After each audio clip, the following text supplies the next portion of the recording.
Bonjour à tous.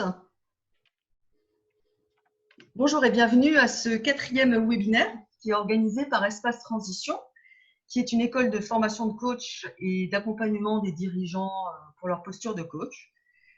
D'ailleurs, vous pouvez retrouver, si vous n'avez pas assisté au précédent webinaire, aux vidéos sur notre chaîne YouTube Espace Transition ou directement sur notre site internet.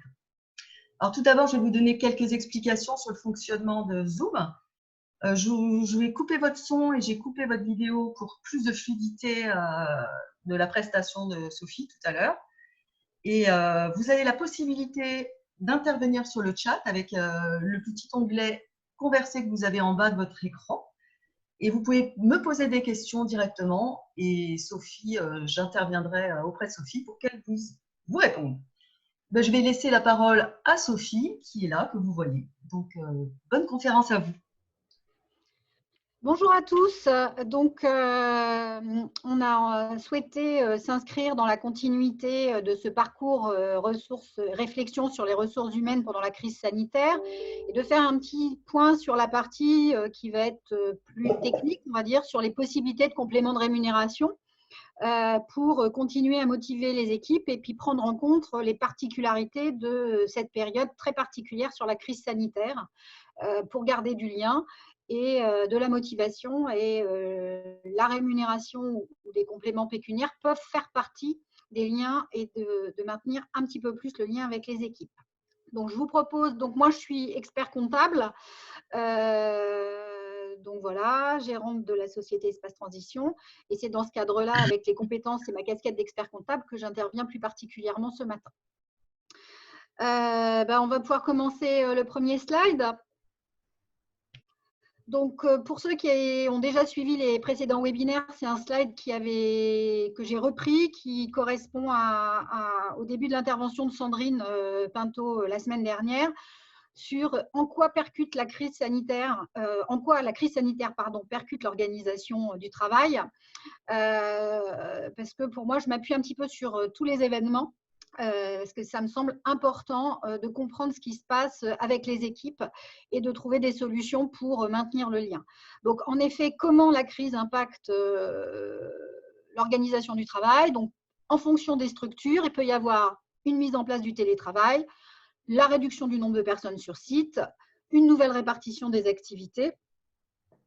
Voilà, donc, voire une réduction du travail sur site ou une disparition des personnes sur site, voire une fermeture complète de l'entreprise.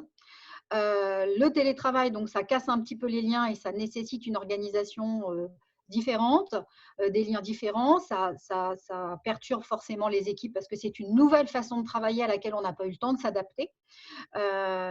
Donc forcément, ça a des impacts perturbants sur le travail. On perd ses repères, le temps de travail personnel, le temps de travail professionnel, la perte du collectif, parce qu'en effet, dans la journée, forcément, quand on est tous ensemble sur site, il y a la possibilité d'échanger, ça facilite les relations de travail et les échanges. Là, c'est forcément beaucoup plus compliqué. Et puis, ça a en effet un effet loupe sur les pratiques managériales si elles ne sont pas forcément adaptées, et ça met encore plus en exergue les besoins, les attentes de chacun. Donc, on a bien entendu une rupture des unités de lien, de temps, de lieu et d'action, comme Sandrine vous l'avait expliqué. Alors, l'objectif, ce n'est pas de réexpliquer tout à fait tout ce qui a été dit la semaine dernière, mais ça me semblait être une bonne base de départ. Agathe, on peut passer à la slide suivante si tu veux. Donc voilà, en lien avec ce qui est expliqué juste avant, quelles situations concrètes on peut rencontrer sur le terrain? Donc, soit on a des personnes qui vont être maintenues en exposition au public ou en déconfinement anticipé si ils ont été déjà déconfinés. Donc, soit des gens qui continuent à travailler dans les mêmes fonctions qu'avant, sur la même répartition du travail, la même organisation, mais avec l'impact d'un risque qui est pris et d'être obligé d'adapter son travail par rapport aux mesures de sécurité, aux barrières de sécurité qu'il faut respecter. On peut avoir de la mise en place de télétravail avec ce que j'ai expliqué tout à l'heure, et je reprenais les difficultés qui peuvent être des difficultés techniques. on n'a pas accès à l'ensemble de ces documents, on n'a pas d'imprimante, les connexions Internet, comme tout le monde travaille beaucoup sur Internet, ne sont pas toujours de bonne qualité avec l'ensemble des personnes. Donc, ça complexifie un peu le travail, ça va venir le hachurer ou exacerber les difficultés. Et puis, les problématiques humaines, en effet, d'éloignement et de management et de coaching sur la partie télétravail. On va avoir des personnes qui sont en chômage partiel, soit total, c'est-à-dire qui n'ont plus du tout d'activité, ou en chômage partiel, c'est-à-dire qu'il y a une réduction du temps de travail parce qu'il y a moins de travail, il y a moins de demandes. Et puis, on peut être soit toute l'entreprise est en chômage partiel, c'est-à-dire que tout le monde a exactement la même façon de fonctionner, ou alors on a certaines personnes qui vont être en chômage partiel et certaines personnes qui peuvent continuer à travailler de la même façon, soit sur place, soit en télétravail. Donc, on se retrouve dans des situations qui sont complètement différentes pour les salariés. Et enfin, en dernier lieu, on a les arrêts maladie pour garde d'enfants. Parce qu'en effet, comme tout le monde sait, les écoles se sont arrêtées. Et donc, il faut s'occuper de nos enfants et des chérubins pour ceux qui en ont, avec en effet une complexité particulière à gérer éventuellement. Prendre l'option, est-ce que je suis en arrêt maladie, je ne travaille plus du tout? Est-ce que je continue à travailler, je garde mes enfants, avec notamment des points, on va dire, juridiques un petit peu confus ont été mis en place au début. Sachant que l'arrêt maladie garde d'enfants doit s'arrêter au 30 avril si c'est des options qui ont été retenues et être remplacé par le chômage partiel. Mais en tout cas, depuis le début du confinement jusqu'au 30 avril, il y a cette possibilité d'arrêt maladie garde d'enfants avec des personnes donc, qui s'occupent de leurs enfants à domicile et ne travaillent plus donc, pour l'entreprise dans ces possibilités. Donc, qu'est-ce que ça a comme impact? Il y a un impact et un ressenti qui peuvent être différents pour les salariés en fonction des situations.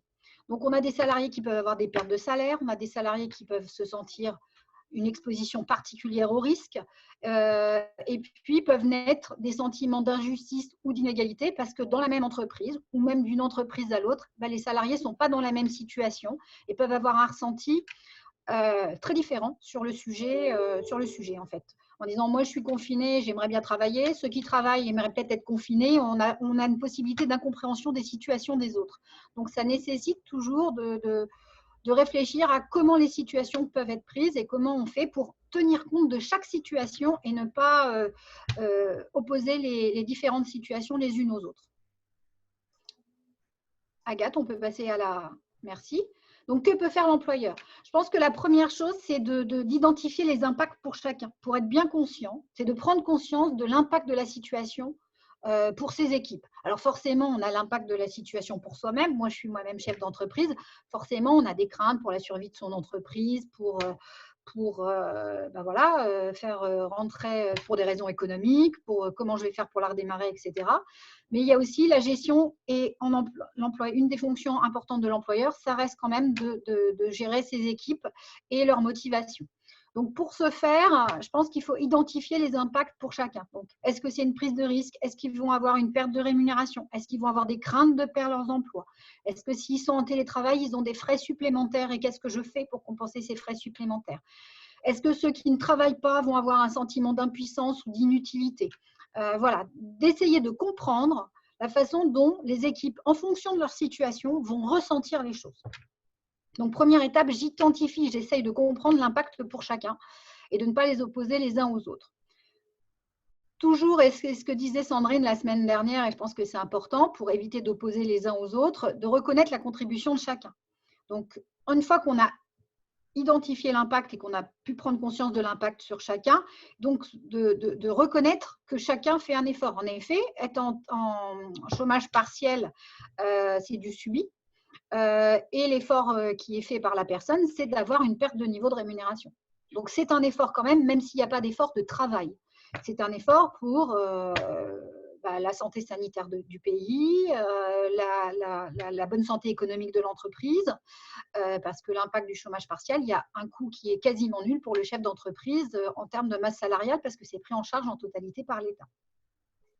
Et puis après, en fonction de ces situations-là, une fois qu'on a identifié les impacts, identifié et reconnu la contribution de chacun pour éviter les sentiments d'inégalité et de frustration, de proposer éventuellement, si on en a la possibilité, des solutions adaptées à chacun.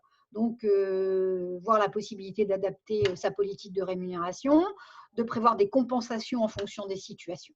Donc, voilà. Donc, l'idée ensuite, c'est de voir un petit peu et de faire un état des lieux des différentes situations et de ce qu'on peut envisager et ce qui peut être envisagé dans chacune des situations. Agathe, si tu veux passer à la suivante.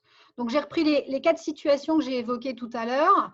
Donc, le maintien en activité avec exposition au risque. La règle de base, c'est quand on a un maintien d'activité actuellement, il n'y a aucune obligation de modification du niveau de rémunération. Le salarié continue à travailler, il est rémunéré de la même façon qu'auparavant. Par contre, son ressenti peut être, il a quand même un impact parce qu'il va continuer à travailler et souvent, il a une prise de risque éventuellement sans contrepartie si on ne met rien en place, éventuellement un sentiment d'injustice parce que lui travaille et il y en a d'autres qui, entre guillemets, alors ce n'est pas un jugement de valeur, mais ça peut être un ressenti, une façon de le prendre. Il y en a qui restent chez eux à rien faire. Et donc, voilà, on peut avoir cet impact-là. Donc, ce qu'on a comme possibilité en tant que chef d'entreprise, c'est de réfléchir à la mise en place d'une prime exceptionnelle. Moi, je vois concrètement, je suis passée l'autre jour aux caisses de mon hypermarché local il n'y a pas très longtemps. Donc, je connaissais personnellement la caissière et les caissières ont échangé entre elles. Et par exemple, je pense qu'ils ont mis en place une prime exceptionnelle pouvoir d'achat qu'ils ont touché en plein milieu de mois d'avril, comme ça, en complément de leur rémunération. Et on voyait que ça apportait voilà, une reconnaissance du risque qui est pris par les personnes de continuer à travailler dans ces conditions d'exposition et donc un niveau de satisfaction et de reconnaissance de l'effort qui peut être fait du risque qui est pris.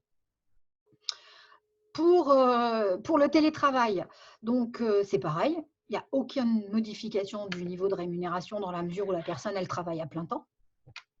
Alors après, ces contraintes personnelles, ça va être la gestion du temps parce que souvent, là, on a tous été lâchés dans la nature pour voir comment on mettait en place le télétravail sans réfléchir à l'organiser parce qu'on a été mis devant le fait accompli.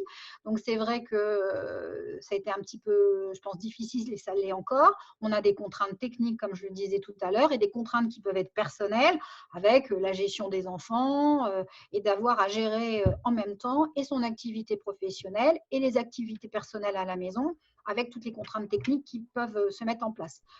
Donc, ce qui est intéressant, c'est aussi de rassurer les équipes sur le sujet, de définir et de mettre en place un suivi des temps et éventuellement, s'il est possible, de mettre en place des modalités de fonctionnement de temps de travail et de suivi des temps adaptés.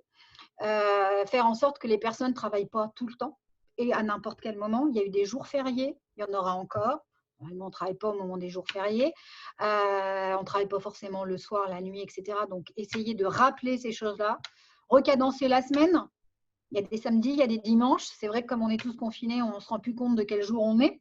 Pour ceux qui travaillent à domicile, ce n'est pas forcément évident. Donc, dans des réunions de télétravail, bien rappeler tous ces éléments-là. Et puis, mesurer pour les salariés qui sont en télétravail les frais qu'ils peuvent avoir engagés pour se mettre en télétravail et qui seraient différents de ce qu'ils ont habituellement. Ça peut être, ils utilisent leurs imprimantes personnelles avec l'encre, les feuilles, le papier. Donc, voir est-ce que on verra quelles sont les différentes solutions à mettre en place. Mais je pense qu'il ne faut pas, il faut aborder ce sujet en fin de compte et de voir quel est l'impact du télétravail sur l'organisation et est-ce que il y a des choses à mettre en place pour indemniser les personnes et qu'elles ne soient pas perdantes, puis qu'elles se trouvent toujours valorisées et récompensées dans leur investissement. On va passer à la suite. Le chômage partiel total, donc ou partiel, même si on l'appelle chômage partiel, parce qu'on a utilisé un dispositif qui existait déjà. Donc là, les règles de base, on a le maintien d'un niveau de salaire à hauteur de 70% du brut dans la limite de 4,5 du SMIC et dans la limite de 151,67 h par mois. Donc, qu'est-ce que ça veut dire? Ça veut dire que les salariés qui sont en chômage partiel, lorsqu'ils sont en chômage partiel, ont une perte de leur niveau de rémunération et donc de leur pouvoir d'achat. Alors, donc, une perte de 30%, alors ce qui n'est pas tout à fait 30%, parce que 30% de perte de brut, c'est 84% de perte de net. Sur cette indemnité, le coût pour l'employeur est quasiment nul, parce qu'il n'y a pas de charge sociale sur les indemnités de chômage partiel qui sont versées. Ni de charge salariale, ni de charge patronale, à part la CSG-CRDS, donc qui est une charge salariale, donc aucun coût pour l'employeur. Et ce qui peut rester aussi, ce sont tout ce qui est mutuelle et prévoyance. Mais tout ce qui est cotisation de retraite, cotisation auprès de l'URSSAF, Pôle emploi, etc., il n'y en a aucune sur l'indemnisation. Donc là, l'effort et la perte, elle est vraiment pour le salarié et l'employeur, pour lui, il est complètement indemnisé. Alors, il peut y avoir un double effet qui se coule pour les salariés qui ont des temps de travail supérieurs à 35 heures. On a un certain nombre d'entreprises qui ont gardé un temps de travail contractuel à 39 heures. En l'état actuel des calculs, les heures supplémentaires ne sont pas prises en compte par le chômage partiel, même si c'est contractuel. Ils sont en train d'étudier, de revoir la chose pour certains secteurs d'activité, notamment la restauration, et ce qui va poser des problèmes d'équité vis-à-vis des autres secteurs d'activité. Donc, il y a toujours du lobby qui est fait auprès des pouvoirs publics et la législation sur le calcul de ces indemnités de chômage partiel change un petit peu au jour le jour en fonction de l'appréhension que fait le gouvernement des problématiques techniques de mise en place sur le terrain.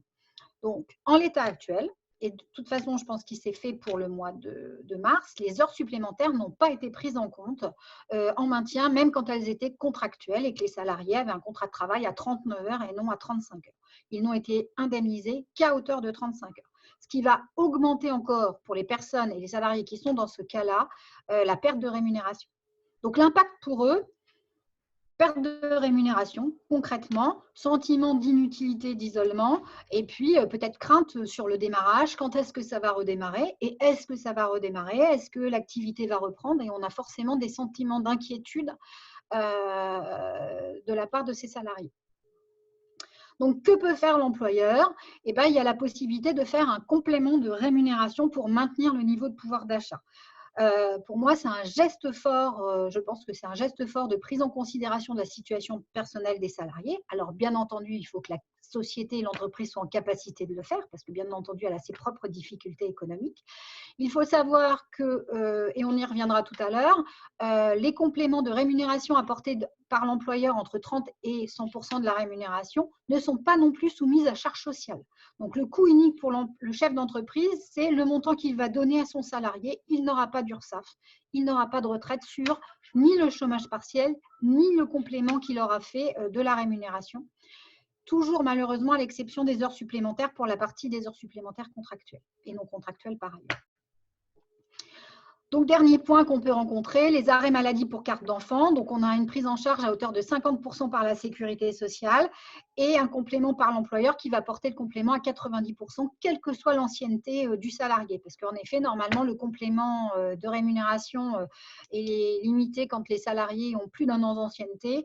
Et là, cette limite a été enlevée dans le cadre du coronavirus. Donc, c'est pareil, il y a une petite perte de niveau de rémunération moins importante, un sentiment d'inutilité, d'isolement de la même façon. Après, la différence entre les deux, malgré tout, pour le chef d'entreprise, c'est que la situation numéro 2 de l'arrêt maladie pour garde d'enfant est plus coûteuse pour le chef d'entreprise parce que là, il doit payer le complément de 40%, voire 50% s'il veut le faire.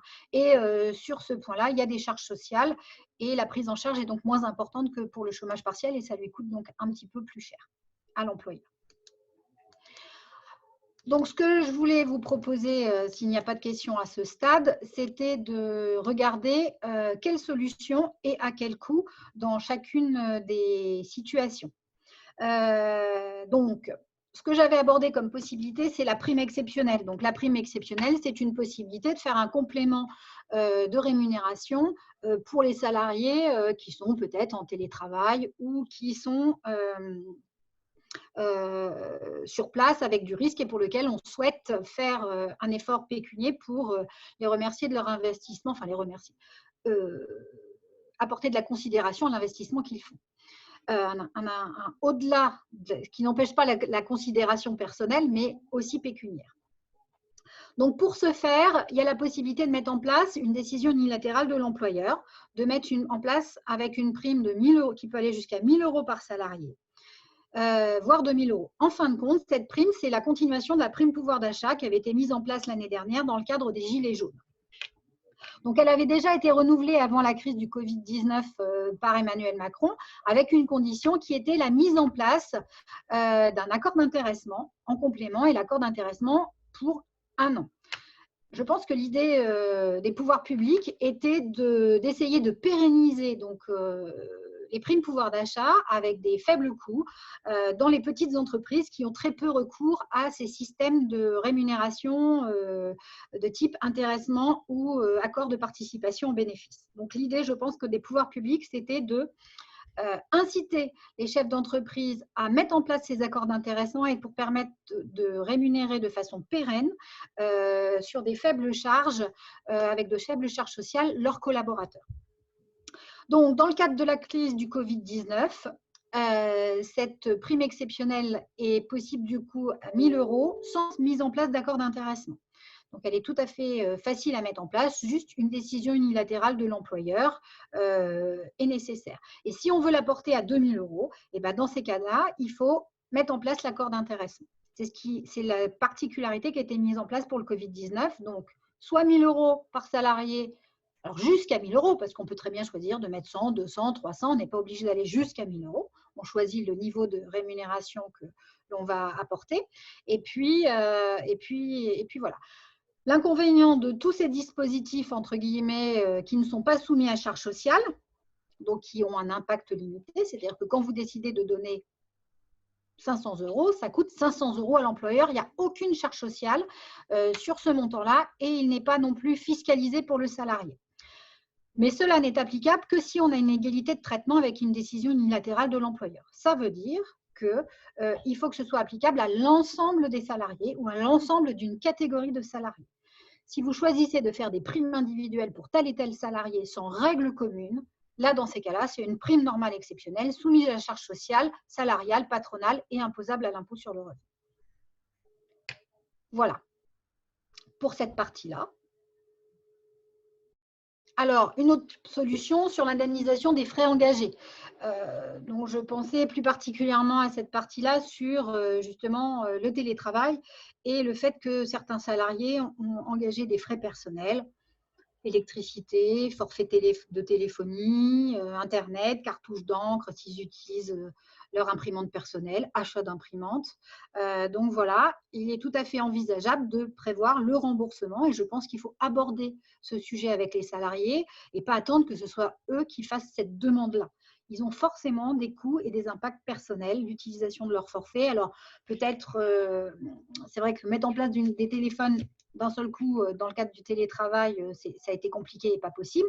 Donc, ils utilisent leur téléphone personnel, leur fournir des procédures pour qu'ils soient en anonymat et que les personnes qu'ils appellent n'aient pas leur numéro. Et puis, voir avec eux la possibilité donc de rembourser s'ils dépassent leur forfait, les prises en charge directement, non soumis à charge sociale, remboursables sur les bulletins de salaire ou des remboursements forfaitaires dans la limite de ce qui est prévu par l'URSSAF pour l'électricité, l'utilisation du mobilier, etc. Voilà, donc ça, c'est une possibilité pour le télétravail. Donc, quel complément à quel coût aussi sur le complément du chômage partiel, je l'ai abordé tout à l'heure. Donc, l'employeur a tout à fait la possibilité, s'il en a la capacité financière, de choisir de compléter les indemnités de chômage partiel si il peut le faire pour éviter que son salarié ait une perte de son salaire à la fin du mois. Donc, il faut absolument qu'il y ait une décision unilatérale de l'employeur. Donc, c'est une formalité administrative qu'il faut faire. Donc, ce n'est pas un accord d'entreprise signé avec les salariés, hein, c'est une décision, mais c'est un peu comme une note de service qu'il faut acter et diffuser à l'ensemble du personnel et qu'il faudra bien entendu conserver parce qu'en cas de contrôle URSSAF, il sera vérifié que les décisions unilatérales de l'employeur ont bien été faites. Qui dit décision unilatérale de l'employeur, donc DUE, dit qu'elle s'applique à l'ensemble du personnel. C'est pareil, on ne peut pas choisir de compléter que pour certains salariés qu'on aime bien ou qu'on trouve plus investis que d'autres. S'il y a chômage partiel et qu'on décide de compléter, et bien dans ces cas-là, si on veut que ce ne soit pas soumis à cotisation sociale, il faut une décision unilatérale de l'employeur et que ça s'applique à l'ensemble du personnel. Donc voilà. Alors c'est un coût limité, alors tout dépend du nombre de salariés qu'on a, mais quand je parle de coût limité, c'est que ça ne coûte que ce que vous allez verser à votre salarié. Vous n'avez pas de charge sociale dessus. Voilà. Si vous choisissez ce que vous pouvez choisir, de dire bah non, tant pis, je ne fais pas de décision unilatérale de l'employeur, je maintiens que pour certains salariés, bah, si vous le faites que pour certains salariés, le complément sera soumis à charge sociale. Voilà. Donc, en résumé de tout ce qu'on vient de dire, on peut réfléchir et je pense qu'il est intéressant de privilégier les solutions qui sont collectives et pérennes parce qu'elles sont moins coûteuses. Alors, c'est des solutions qui existaient déjà, mais qui peuvent être d'autant plus importantes et intéressantes à mettre en place pendant cette période si on a le temps d'y réfléchir. Et ce sont des bons outils de motivation et des salariés. Donc, je reviens dessus. La prime pouvoir d'achat. Sophie, je peux t'interrompre une minute? Oui, vas-y. Donc, j'ai eu quelqu'un qui a fait un commentaire et qui a mis « C'est simple si l'on a 15 salariés ». C'est simple si on n'a qu'un salarié. Qu'un seul salarié. Ah bah, si on n'a qu'un seul salarié, c'est assez simple en effet parce que la décision s'applique à tous les salariés, c'est-à-dire un seul. Mais ça n'empêche qu'il faut quand même faire une décision unilatérale de l'employeur, qui est un formulaire assez simple. Hein. Vous pouvez trouver des modèles sur Internet ou de vous rapprocher de vos conseils, experts comptables ou vos conseils qui gèrent vos bulletins de salaire, qui seront à même de vous accompagner sur le sujet. Mais même si on n'a qu'un seul salarié, il faut une décision unilatérale de l'employeur, ce qui ressemble à une note de service. Hein. C'est vraiment pas très compliqué à mettre en place. D'accord. Donc, la personne te remercie. Et j'ai une autre question, Sophie, j'en profite. Quelqu'un qui me demande comment je peux calculer les indemnités quand mes salariés sont en télétravail. Me conseillez-vous le cas par cas ou le même dispositif pour tout le monde? Alors, la problématique du télétravail et là où on est confronté à des difficultés, c'est ce que j'expliquais tout à l'heure, c'est qu'on a été forcé de le mettre en place extrêmement rapidement et qu'on n'a pas pu réfléchir à comment on allait encadrer ce télétravail et comment on allait le mesurer. Donc, la problématique du télétravail, c'est il faudrait essayer de réfléchir à… moi, j'y suis moi-même confrontée, donc je fais un peu comme je peux et j'échange avec les équipes finalement a posteriori et en fonction de leur situation. Alors, ce qui n'est pas extrêmement cadré, mais les circonstances font qu'on ne peut pas être super cadré compte tenu de ce qui s'est passé et de l'urgence dans laquelle tout cela s'est fait. Donc, moi, je pense qu'il faut rester pragmatique et dire, ben voilà, aux équipes… de suivre leur temps de travail, de rappeler les bonnes pratiques, c'est ce que je disais, pas travailler la nuit, pas travailler les jours fériés ou trop les week-ends, et d'adapter son temps de travail. Après, et de le mesurer, c'est-à-dire de mettre en place un suivi des temps, de proposer aux salariés sur Excel de mettre en place un suivi des temps et de faire un retour. Et donc, en fonction, eh ben si vous avez fait une demande de chômage partiel, de le faire en fonction des situations. Malgré tout, il faut faire attention à ce que les situations soient collectives. C'est-à-dire qu'il est quand même un peu difficile de choisir sur des salariés qui vont être dans une même catégorie professionnelle, de dire bah, celui-ci va travailler à plein temps et donc de ne pas avoir de perte de salaire parce qu'il va faire du télétravail à plein temps et celui-ci, je vais le mettre en télétravail peut-être que 3 jours par semaine et 2 jours en chômage partiel ou 6 heures par jour pendant 5 jours et travaille 1 heure ou 2 heures de moins. Comment on choisit les personnes qui travaillent et les personnes qui ne travaillent pas? Ça, c'est très compliqué et on va avoir un problème d'équité. Donc, il faut vraiment que ça se passe dans un consensus, une réflexion toujours à ce qui est une équité entre les salariés et avec prise en compte des situations personnelles. Je pense notamment sur la prise en compte des situations personnelles aux personnes qui ont des enfants à domicile et qui ne peuvent pas, surtout si on a des enfants en bas âge, conserver un niveau de travail qui va être équivalent à ce qu'il était, à ce qu'il était lorsqu'il était, les enfants étaient à l'école ou en garderie et puis lui au travail. C'est absolument pas possible. Donc, il est évident que pour ces personnes-là, un télétravail à plein temps n'est absolument pas envisageable. Donc, l'idée, c'est de faire de façon le plus généraliste possible pour éviter de déséquilibrer et de favoriser certains par rapport à d'autres et de faire une réduction du temps de travail avec du chômage partiel en discussion avec les équipes et en fonction de leur situation et des besoins de l'entreprise tout en conservant l'équité. Je ne sais pas si ça va répondre à votre question, j'espère que oui, mais voilà, il faut essayer toujours de garder cette notion de collective et de ne pas favoriser certains par rapport à d'autres et de travailler service par service et puis en dessous, salarié par salarié pour prendre compte de leurs particularités personnelles. Voilà. Très bien, merci Sophie. Donc, privilégier les solutions collectives et pérennes. Alors, pourquoi collectives? Parce qu'elles sont moins coûteuses. Voilà. Toutes les solutions qui ne sont pas coûteuses, enfin qui sont moins coûteuses parce qu'elles n'ont pas de charge sociale, c'est qu'elles s'appliquent à l'ensemble du personnel. D'accord? Donc voilà. Et l'idée de la pérennité, c'est qu'elle s'inscrive dans le temps pour générer une motivation et une implication des équipes. Donc, quels outils on a?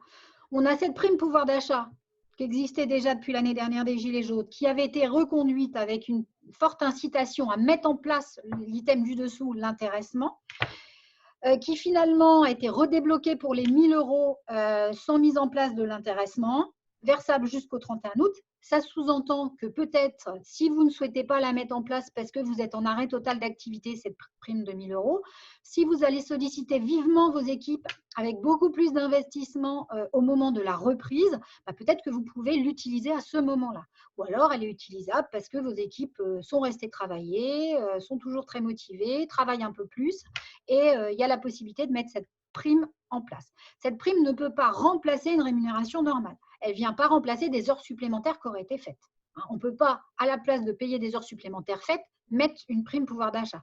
C'est un complément pour apporter une reconnaissance particulière et marquer le coup sur des équipes qui ont fait un effort particulier, mais ne remplacent pas un niveau de rémunération. Donc, je rappelle, 1 000 € sans accord d'intéressement, possibilité de porter ce montant à 2 000 € par salarié si vous avez déjà un accord d'intéressement dans l'entreprise ou si vous le mettez en place en même temps que le versement de cette prime-là. Donc, les autres solutions qui sont accord d'intéressement. Donc, qu'est-ce qu'un accord d'intéressement? C'est un accord d'entreprise, donc il peut être mis en place dans n'importe quelle entreprise, soit avec les délégués du personnel ou les instances représentatives s'il y en a, et s'il n'y en a pas, avec accord et signature des 2 tiers des salariés de l'entreprise. Et le principe de l'intéressement, c'est de mettre en commun des objectifs à relever induisant la prime qui ne serait pas soumise à charge sociale. Ce sont des objectifs collectifs qui peuvent être propres à l'entreprise dans son ensemble ou qui peuvent être définis service par service. L'intérêt de cet intéressement, c'est, à mon sens, de pouvoir le déconnecter du résultat. Donc, vous n'êtes pas obligé de connecter cet intéressement au niveau de résultat de l'entreprise. Et c'est de définir des objectifs qui soient propres aux salariés. C'est-à-dire qu'eux, ils soient en capacité d'avoir une action dessus. Parce que quand on prend celui du dessous, la participation au bénéfice ou le niveau de chiffre d'affaires, parfois les salariés n'ont pas de propre implication. Par contre, quand on prend des objectifs communs et sur lesquels ils peuvent avoir une action, ça a d'autant plus de valeur d'avoir un niveau de retour parce que ce sont des objectifs qu'ils ont pu atteindre et qui se sont forcés collectivement à atteindre. Donc, ça peut être la mise en place d'une certaine organisation qu'on a du mal à mettre en place depuis des années parce qu'on n'en fait pas une priorité, on a toujours des choses beaucoup plus intéressantes et importantes à mettre en place. Et se dire, sur ces choses qu'on a un peu de mal à mettre en place, pas parce que les gens ne sont pas volontaires, mais c'est parce que ça leur paraît secondaire, mettre ça dans un accord d'intéressement, c'est les inciter à collectivement se dire, allez, on fait l'effort de y aller et si on le met en place, on aura un retour.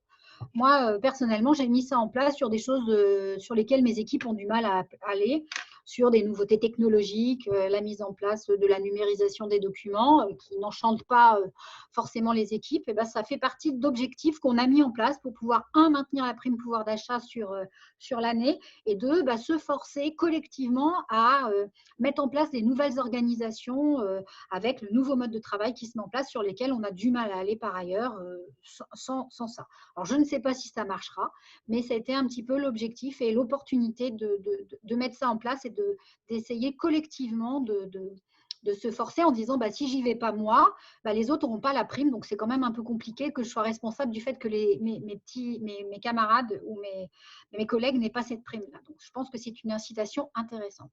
Participation au résultat, donc c'est un accord global qui est obligatoire dans les entreprises de plus de 50 salariés, mais qui est tout à fait possible dans les petites entreprises. Donc, l'intérêt de ce dispositif, c'est de se dire les salariés ont malgré tout une action dans le fonctionnement de l'entreprise et s'il y a des bénéfices, il n'est pas non plus complètement idiot qu'ils aient leur part. Alors, ça peut être une part dans les entreprises de plus de 50 salariés, il y a une formule légale minimum obligatoire, mais on peut y déroger en mettant sa propre formule. Et dans les petites entreprises, on peut soit appliquer la formule légale, même à sa petite entreprise, ou y déroger en fonction de ses résultats. Et on peut très bien avoir un accord d'intéressement et un accord de participation aux résultats. Et puis, alors, dernier point, qui est un élément qui existait déjà aussi, hein, les 3 derniers points existent depuis un certain nombre d'années, c'est la mise en place de ce qu'on appelle les PEE et PERECO, qui sont des systèmes d'abondement de l'employeur à des efforts d'épargne faits par les salariés. Donc, le plan d'épargne entreprise, un salarié peut mettre jusqu'à 1 000 € et l'entreprise peut abonder jusqu'à x3. Et sur le PERECO, alors, sur le PE, les fonds sont disponibles au bout de 5 ans, avec des motifs de déblocage en cas de mariage, départ de l'entreprise, etc. Sur le PERECO, c'est le même système, mais alors le déblocage se fait plutôt au départ à la retraite. Donc, c'est aussi permettre de participer au complément de retraite de nos salariés. C'est pareil, à moindre coût, parce que sur le montant de l'abondement, il n'est pas imposable et il n'est pas soumis à charge sociale dans les entreprises de moins de 50 salariés, à part la CSG-CRDS, qui sont à la charge du salarié et pas de l'employeur. Donc, ce sont des bons systèmes éventuellement à mettre en place pour distribuer de l'argent et récompenser les salariés à un coût beaucoup plus faible que si c'était une prime exceptionnelle dédiée. Donc, les avantages, pour moi, des solutions collectives, ça initie un dialogue social dans l'entreprise avec une communication, une prise en compte des situations des salariés. Donc, ça permet d'échanger, de valider qu'on est attentif aux situations de nos équipes. Peu soumise à charges sociales et à impôt sur le revenu, donc elle coûte beaucoup moins cher que de donner des primes aux salariés qui sont individualisées. Une rémunération et donc une définition d'objectifs communs. Donc, parce que si on met en place un intéressement avec des objectifs, ça veut dire qu'on travaille à la mise en place de ces objectifs. On y travaille avec ses équipes. C'est des fois du temps qu'on ne prend pas non plus à mettre en place. Donc, réfléchir, communiquer, ce sont des outils de communication, de définition et de mise en place du dialogue social et de travail collectif et en équipe. Et enfin, c'est une reconnaissance de l'impact des salariés sur le fonctionnement de l'entreprise et favorise la notion de travail en équipe. Une vraie reconnaissance en disant il n'y a pas que la rémunération. En effet, si les salariés ne sont pas volontaires, l'entreprise ne peut pas avancer, ne peut pas avoir des bons résultats et des bénéfices et ne peut pas avancer non plus dans l'amélioration de son fonctionnement quotidien. Voilà. Les a priori qu'on peut avoir, parce qu'il y a quand même un certain nombre d'a priori. Donc, souvent, ce qu'on entend, ça rémunère même ceux qui ne s'investissent pas. Donc, ça rémunère les salariés qui ne s'investissent pas. En effet, après, des fois, un salarié qui ne s'investit pas, il peut y avoir plusieurs raisons. Soit il n'a pas forcément le choix parce qu'il a une étape de sa vie où il ne peut pas forcément s'investir, soit des enfants en bas âge, soit des personnes à aider autour de soi, soit des difficultés personnelles de maladie qui font qu'à ce moment-là, il ne pourra pas s'investir, mais ça ne veut pas dire qu'il ne s'investira pas à un autre moment. Malgré tout, les objectifs collectifs font que ça entraîne tout le monde dans l'objectif collectif. Et on se fait entraîner par ses collègues. Donc, ça a quand même un effet collectif pour emmener l'ensemble du personnel. Et souvent, les réfractaires finissent par être entraînés par la masse. S'ils sont vraiment réfractaires, ce sont des conditions personnelles qui font qu'ils ne peuvent pas faire l'investissement à ce moment-là. On peut avoir la problématique du blocage des fonds pendant 5 ans, notamment sur la partie intéressement et participation aux bénéfices. En effet, il y a la possibilité de choisir, pour le salarié, de choisir immédiatement de toucher ces fonds-là. Dans ces cas-là, il n'y a pas de charge sociale pour l'employeur, mais le salarié est imposable à titre personnel à l'impôt sur le revenu s'il ne bloque pas pendant 5 ans. S'il bloque pendant 5 ans avec un effet d'épargne, il n'a pas d'impôt sur le revenu. S'il le débloque immédiatement, pas de coût supplémentaire pour l'employeur, juste imposable à l'impôt sur le revenu pour le salarié. Alors, non maîtrise par l'employeur des sommes à verser, parce qu'en effet, on se dit en fonction des situations. Si on est sur une participation au bénéfice, l'avantage, c'est qu'on peut se dire que si on n'a pas de bénéfice, on ne donne pas de participation. Et puis, on est quand même dans un accord qu'on aura défini et chiffré en fonction d'objectifs qu'on aura atteints. Donc, en effet, on va essayer de cadrer des objectifs avec une capacité pour l'entreprise à financer cet intéressement complémentaire. Il faut bien entendu le mettre en rapport avec son niveau de rentabilité. Alors, la dernière chose, les salariés, vous connaissez les résultats de l'entreprise, c'est toujours un petit peu problématique. Bon, alors dans les très gros groupes, vu que c'est obligatoire, les chiffres sont toujours connus et diffusés. Dans les petites entreprises, c'est souvent quelque chose de plus tabou, en effet. Mais c'est tout l'intérêt de l'intéressement si on ne souhaite pas communiquer sur son niveau de bénéfice avec ses salariés. L'avantage de l'accord d'intéressement, c'est de donner la possibilité de définir des objectifs qui ne soient pas en relation avec le niveau de rentabilité de l'entreprise et donc complètement décorrélés de ses bénéfices et donc de ne pas avoir à communiquer dessus avec ses salariés. Voilà. Et attention, je pense que ça ne remet pas en cause, tu peux revenir sur la slide précédente, s'il te plaît, Agathe. Ça ne remet pas en cause les reconnaissances individuelles. Le fait de mettre tout ça en place n'empêche pas, par ailleurs, d'avoir des primes individuelles qui, elles, vont être comme fiscalisées, soumises à charge sociale, mais l'un n'empêche pas l'autre. Ce sont des compléments. Voilà. Donc, ce qui est essentiel de mettre en place, la solidarité, la cohésion et la cohésion des équipes. Donc, quand on met en place ce type d'accord ou ce type d'outil, ça vient renforcer la solidarité et la cohésion des équipes. Et c'est un outil complémentaire, moi je pense, à cette cohésion d'équipe, à la reconnaissance que l'employeur va faire, et à la confiance qu'il va porter à ses équipes, à la transparence, parce qu'en effet, si on fait une participation sur le bénéfice, on va communiquer sur son bénéfice. Alors même si c'est tabou, c'est très tabou en France, c'est pas tabou à l'étranger. Donc c'est nous qui faisons nous-mêmes nos tabous et c'est peut-être l'opportunité de dépasser ces tabous-là. Et d'avoir de la transparence et de la communication vis-à-vis des équipes sur la réussite d'objectifs communs avec une reconnaissance. Voilà. Et ça vient réalimenter toutes les bonnes pratiques managériales et je pense leur donner encore plus d'ampleur. Voilà. Et donc, pour conclure, donc là, j'ai repris en effet les slides de Sandrine de la semaine dernière, le précédent aussi. J'ai enlevé certains éléments, mais parce que je pensais vraiment que c'était en relation avec ce qui avait déjà été dit. Et c'est pareil, ce que vous mettez en place aujourd'hui prépare demain. Et réfléchir à mettre en place aujourd'hui des primes pour reconnaître les difficultés qui vont avoir été rencontrées par vos équipes sur cette période très particulière et adapter votre management et la reconnaissance et le soutien que vous allez apporter si vous faites un complément de rémunération à vos équipes, c'est avoir la reconnaissance de vos équipes et avoir des équipes qui ont envie de continuer à s'investir dans votre entreprise parce qu'ils sauront bien que vous aurez fait un effort pécunier que vous n'étiez pas obligé de faire. C'est leur donner envie de revenir, c'est préparer l'avenir en se remotivant, en remettant des objectifs communs, en mettant en place un intéressement pérenne et ce genre de choses. Et donc, voilà, c'est préparer le terreau et continuer et fortifier le travail en équipe.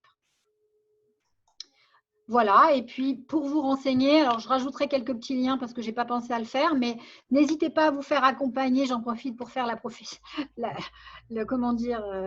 de ma profession. Les experts comptables sont très investis auprès de leurs clients pour les aider à passer cette période assez difficile, que ce soit sur le chômage partiel, mais aussi sur ces compléments qui peuvent être faits et vous accompagner dans la mise en place de tous ces dispositifs pour vous aider à relancer votre structure, motiver vos équipes et garder le lien avec eux. Et puis aussi vos assureurs et vos banquiers qui mettent à votre disposition, d'ailleurs il y a une jolie faute, il faudra mettre ENT, des supports adaptés à la mise en place de ces dispositifs, notamment intéressement, participation, qui peuvent être bloqués et on a des outils qui permettent de gérer tous ces dispositifs et sont proposés par les banquiers et par les assureurs. Voilà, j'espère ne pas avoir été trop longue et trop fastidieuse. Je vais relaisser la parole à Agathe pour conclure et puis vous présenter un petit peu les autres webinaires des parcours envisagés ou les autres outils que nous essayons de mettre à votre disposition pour repartir sur de bons pieds dès le déconfinement ou gérer encore le déconfinement de la meilleure façon possible avec ses équipes. À toi, Agathe. Mais merci Sophie, c'était très très clair. En tant que salarié, j'ai tout compris. On télétravaille. Et voilà, donc les prochains webinaires sera jeudi prochain. Agir concrètement avec l'intelligence émotionnelle. Alors c'est un petit peu obscur, mais n'hésitez pas à vous inscrire pour découvrir cela. Et le jeudi d'après, donc ça sera 10 clés pour être un manager sachant coacher.